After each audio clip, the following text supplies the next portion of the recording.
She laughed in court, not the soft kind, the kind that knows it's already won. 10 years, she said to the room, and he never built anything himself. Laughter followed. Even the judge smirked. I sat still, my tie perfectly aligned, hands folded. She was radiant, rehearsed, cruelly calm.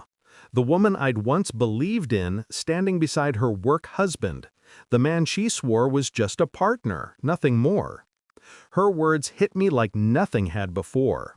Not because they were untrue, because they were intentional. Designed to humiliate, to reduce 10 years of my quiet sacrifice to a punchline. So I did what I'd come to do. I didn't speak, didn't defend. I simply reached into my briefcase and handed my lawyer a sealed envelope. "Now," I said quietly. He slid it open, read, and stopped breathing. His jaw clenched, his hand trembled once before he turned toward her attorney. "You have 10 seconds," he said. "Advise your client to retract everything. This document, this merger agreement from Zurich, makes this a federal case." The laughter died. And in that silence, I felt the room shift. I should have seen it coming.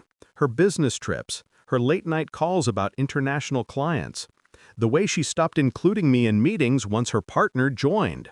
He was younger, hungrier, the kind of man who mirrors ambition, not emotion. I had introduced them, funded their startup, watched it grow from our living room to a tower with glass walls and her name etched on the door. And yet, somewhere along the way, I became invisible. At first it was subtle, the distance, the missed dinners, the "you wouldn't understand" smiles.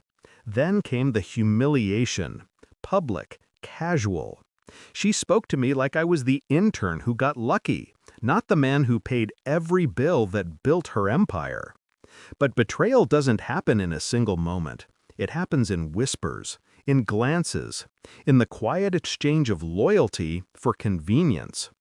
I didn't confront her. I watched. I memorized. Every shift in tone, every business she registered in her name only, every foreign wire transfer she forgot to mention. When she called him her work husband during a party, her champagne laugh piercing through the crowd, I knew the truth. But I didn't rage. I began to plan. She always underestimated silence. While she played CEO, I built the foundation beneath her throne.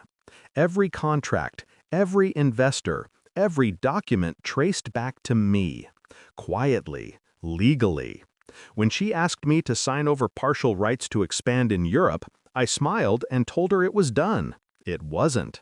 Instead, I drafted a second version, a clean copy, filed in Zurich, under a holding company I'd established long before we married. It bore her signature, and his. The two of them legally bound to a shell corporation under my control. For months, I said nothing, pretended ignorance, watched them build their false empire on my ground. There's a certain peace that comes with knowing, the kind that looks like calm, but feels like voltage running under the skin.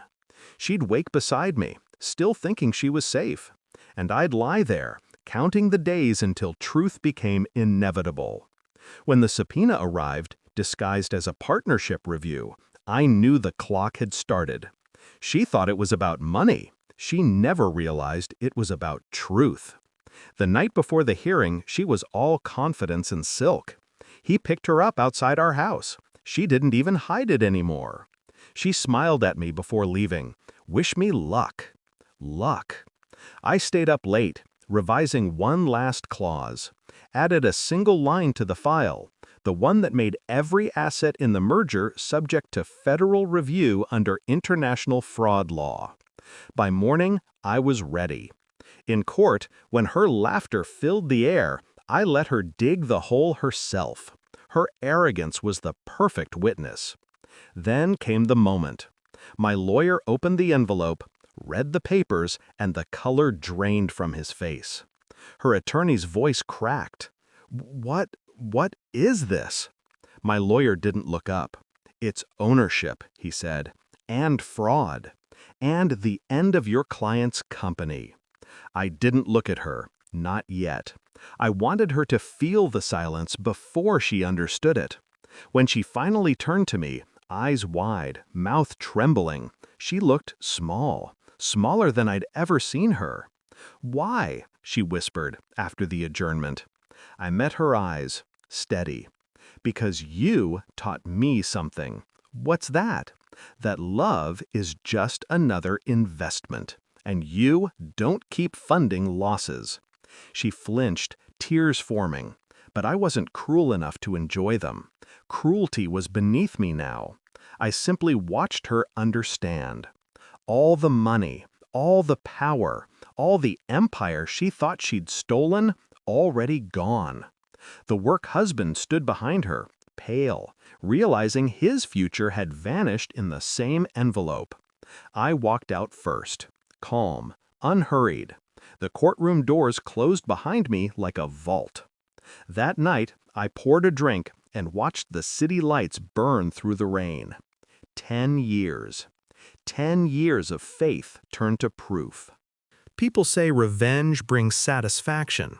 It doesn't. It brings stillness, the kind that follows after a storm when nothing moves. Her calls went unanswered. Her name was erased from every contract within 24 hours. She'd built a kingdom on borrowed ground. I simply took back the land. Somewhere between betrayal and justice, I stopped loving her. And as the last light from her office faded from view, I finally understood.